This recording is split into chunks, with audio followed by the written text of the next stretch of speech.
Our next speaker will be Representative Luna. She's from Florida. She is a military veteran. Her husband's combat wounded veteran, and I'm proud to have her on our team. Representative Luna. Thank you, Burchett. For decades, countless of Americans have questioned our government's lack of transparency regarding UAPs in our nation's airspace. These same questions have been echoed by many leaders on a bipartisan basis, from Jimmy Carter to Barack Obama, from Hillary Clinton to Donald Trump, from Marco Rubio to Chuck Schumer, from the former Director of National Intelligence, John Ratcliffe, to current officials at the National Security Council. They have all called for disclosure of UAPs. If this was a court case, the court would be compelled to take up the thousands of testimonies, images, videos, and eyewitness accounts from doctors, pilots, scientists, and active duty service members. The status quo on the part of the U.S. government has been to leave the American people in the dark regarding information of UAPs. They refuse to answer questions posed by whistleblowers, avoiding the concerns of Americans, and acknowledging that the possible threat of UAP poses to our national security as well as public safety. It is extremely unnecessary and an overclassification. If the last few months have taught me anything, especially in investigating this, it is that this issue is in the hands of the American people and they deserve answers. I just want to be fully transparent here. Myself, Representative Burchett, and Representative Gates had attended an Air Force base, and we were blocked not only by the Pentagon but by the Department of the Air Force from seeing information, talking to witnesses. And after much arm twisting, we got some of the information. But the fact is that they answer to Congress and thus the American people. And any government entity that attempts to stonewall us is doing nothing in the invested interest of the American people. When I take at face value the numerous roadblocks that we've been presented with, it leads me to believe that they are indeed hiding information. I look forward to bringing this topic to light and finding out the truth of what is really out there. Representative Luna, what did you like? What do you need more of after today? You know, the one thing that was incredibly frustrating is leading up to this hearing, which, by the way, I want to remind people, this was coordinated weeks in advance, and there was a lot of sweat equity that went into it by myself, Representative Burchett, Gates, and Moskowitz. But, you know, we were denied access to a SCIF so that we could receive some of that information. Those questions that Grush was being asked, we actually wanted to talk to him prior, and again, we were denied access to that. My favorite thing, though, was the fact that you had multiple people, witnesses, credible backgrounds, admitting and disclosing not only sightings, but also to, as former members of the military, really what our service members are facing, and the aspect of national security that I think in previous discussions in regards to UAP, a lot of taboos have been circulating. And so I think that this is just the start of one of many hearings. I know that Representative Burchett is going to be taking lead on conducting some of those field hearings. And honestly, the first step in the right direction is going to be getting that information in a SCIF and seeing what we can release to the American people. Congressman from Tennessee, am I really going to have to show up in your backyard? I reached out yesterday out of respect because I didn't like to hear that they were messing with your ability to chair this. Why are you getting friction, and what do you think happens next? Well, when you're over the target, Chris, that's when they fire at you the most. And I appreciated what you said about Senator McConnell. That showed incredible class and good taste, so thank you. I think that's missing in our political discourse today. But you know, we've been through this. We've worked, Representative Luna, myself, and others been working on this for months, actually. And, you know, you rock a few boats. Maybe we misunderstood. I don't know. But I didn't want the attention to be about the chairmanship. I wanted it to be about what we're talking about. And transparency is something that we really have a problem with in government today. And it was a bipartisan effort. And some of the questions were excellent. Representative Luna, of course, stole the show with most of her questions. I just kind of batted cleanup, and it was a great day for the American public. I think that the UFO community and the people that just question what's going on in government had plenty of answers today. You know, we asked questions about, do we think people lost their lives because of this knowledge? And the answer was in the affirmative. You know, we were denied access to a SCIF so we could get this information. Once again, another roadblock put up by both parties, by leadership, by the so-called intelligence community, as I like to say, the war pigs over at, or the war pimps, excuse me, over at the Pentagon. And, you know, it's just a continuation of that fact. And we'll vote to add them, I'm sure, more billions of dollars unchecked and they will continue thumbing their nose at the American public. Representative Luna, myself, and Representative Gates were denied access down at Eglin Air Force Base. We were told we were going to get this, and we were turned away. I mean, this is your military telling your elected officials what to do. These are bureaucrats that literally have driven a four-legged mahogany around, and they're telling us what to do. You talked about it last night in some of your commentary, and it's, again, this is very offensive to me, it's offensive to the American public, and we need some answers. So, look, the good news is it seemed to me that Congress did its homework or came with an agenda of actual oversight and understanding in this hearing that I don't always see. We'll just leave it at that. But, one, I don't like that I had a hard time getting Democrats to do this tonight. I don't understand. They were there today. I don't know. But I'll put that to the side also. What are the next steps? You need a small one and you need a big one. Luna, the small step is, Representative Luna, is how you get the information that Grush has that he says he can't say in an open session. What's the answer to that? So the first step would be getting elected members together to put pressure on the intelligence community to give us a skiff. The reasoning that they used was that supposedly Grush's clearance was out of date, but there's mechanisms and workarounds with that. And then also, too, being that he is a whistleblower, obviously he has to be legally careful about what he's saying publicly, especially during the middle of an Inspector General investigation. But nonetheless, I mean, he also named things like white-collar crimes. He said that he was in fear of his life for an incident that had occurred. So there are many things that we have to look into, but that would be the first start. You know, this report supposedly may contain images and footage, and I just want to put out there that when Representative Burchett, myself, and Representative Gates went to Eglin Air Force Base, yes, we were stonewalled. Eventually, we were able, after arguing with the base commander, to interview one pilot, and we saw an image, and I can confirm that we saw UAP. And so the fact is that it shouldn't take a clearance to see that. There's other governments around the world that really expose us to their people, so why are we not doing the same thing?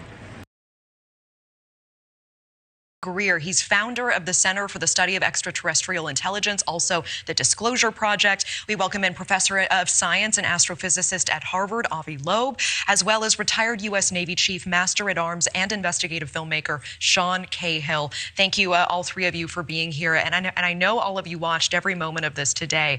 Sean, I actually want to start with you because you were an eyewitness to part of the Tic Tac incident that was described today.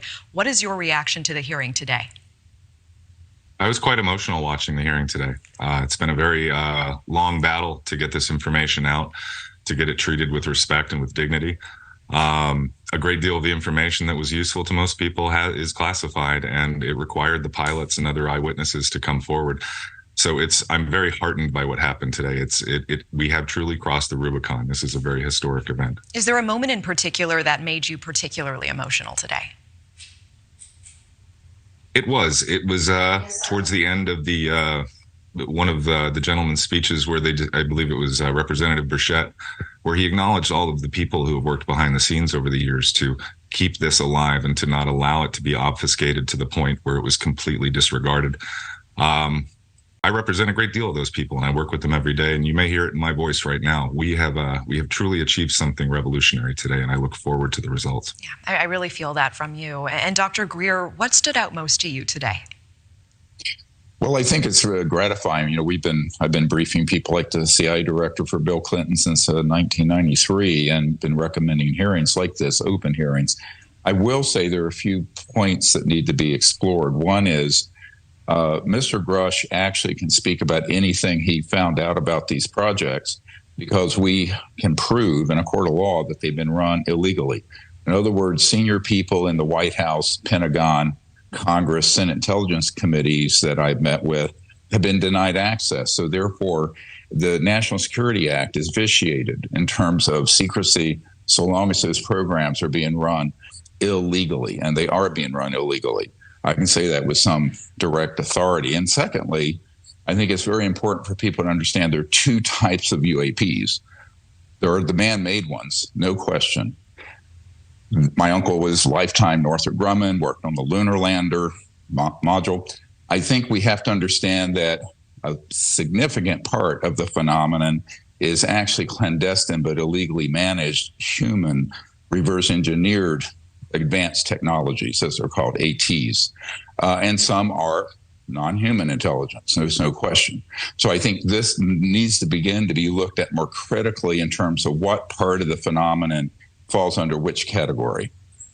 I mean, it's fascinating, and what a can of worms. We could be talking about this for the rest of the show. I do want to get to Professor Loeb. What is your reaction to the hearing today? Well, I think what's most important is the evidence, the information, the factual information that we heard. You can think of yourself as a member of a jury, learning about what the witnesses are talking about and trying to decide whether it's credible and what your verdict might be. To me, the existence of materials and potentially objects that were retrieved by the US government is of greatest significance, because if it's true, this information should be shared with scientists. The government is not a scientific organization. The government should not hide the existence of neighbors in our cosmic environment. This is a subject that scientists should be engaged in, and in fact I am. The sky is not classified, the oceans are not classified. This has nothing to do with national security, because anything coming from thousands of light years away doesn't care about how we split the land on this rock. We need to know whether such a thing exists, and for us to figure it out, it should be a matter of science. So let's forget about people dealing with people, which was a lot of the discussion. What we need to worry about is, what do we have as material evidence? Let's look at it and study it scientifically. And I very much hope the government will release that information and provide it to scientists like myself. I lead the Galileo project, which is aiming to bring clarity to this subject. Sean, I want to go back to you with the time we have left. What is the most important thing that you think was left out from today's hearing, and where we should go next? Well, I agree with Dr. Greer and Dr. Loeb on the importance of the scientific efficacy and providing evidence. As a law enforcement officer for 20 years, we need to see this as a law enforcement operation. Mr. Grush is the reporting officer. The evidence is very important, but the people's stories and the people's observations of these events are equally as important. So marrying the technical data with the observational and anecdotal data will be the most important part of this going forward, I think. We have Nick Pope, who investigated UFOs for the British Ministry of Defense. We have Rich Hoffman, an executive board officer for the Scientific Coalition for UAP Studies, and Rob Switek, a board member of the Mutual UFO Network, also a UFO researcher as well. Thank you all for being here. I do want to start with you, Rich. I know that you've investigated about 1,000 cases in your career. What stood out to you particularly today?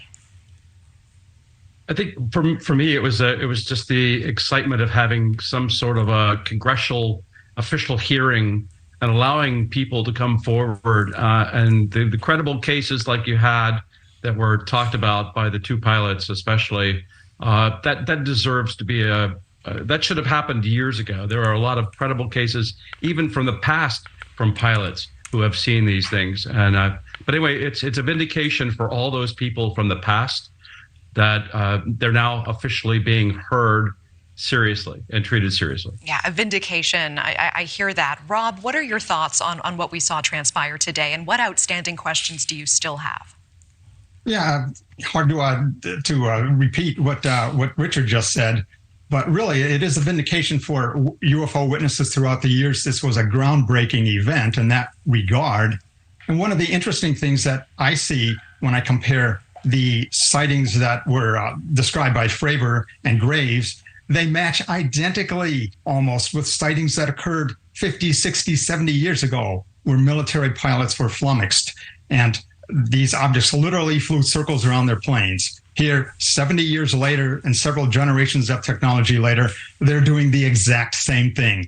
So when you separate the wheat from the chaff, the wheat has stayed the same for 70 years. And secondly, yes, I would like to see the very disturbing testimony that David Grush gave collaborated.